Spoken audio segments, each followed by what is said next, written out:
10ই November সন্ধে প্রায় 7টা। দিল্লি লাল সিগন্যালে থামে একটি গাড়ি রেড ফোর্ট মেট্রো স্টেশনের গেট নং 1-এর সামনে। হঠাৎ এক মুহূর্তে বোমার শব্দে কেঁপে ওঠে চারপাশ।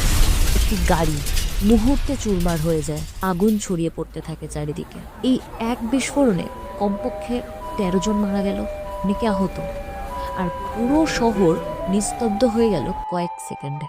তদন্ত বলছে এটা কোনো সাধারণ দুর্ঘটনা নয়, এটা ছিল ভয় ছড়ানোর পরিকল্পিত হামলা। টেরোরিজমের আসল শক্তি বোমা নয়, আসল শক্তি মানুষের মনে আতঙ্ক তৈরি, মানুষের মনে ভয় ঢোকানো, সন্দেহ বাড়ানো, সামাজিক একতাকে ভেঙে দেওয়া। আর এখানেই আমাদের সবার মূল কর্তব্য, ধর্ম আর টেরোরিজমকে এক করে না রেখে একতার সাথে এর বিরুদ্ধে রুখে দাঁড়ানোই হবে আমাদের প্রথম কাজ।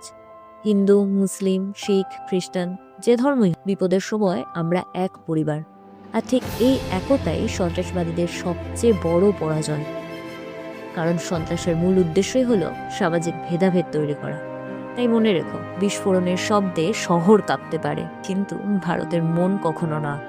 Stay ever, stay strong, stay united, and never let fear win.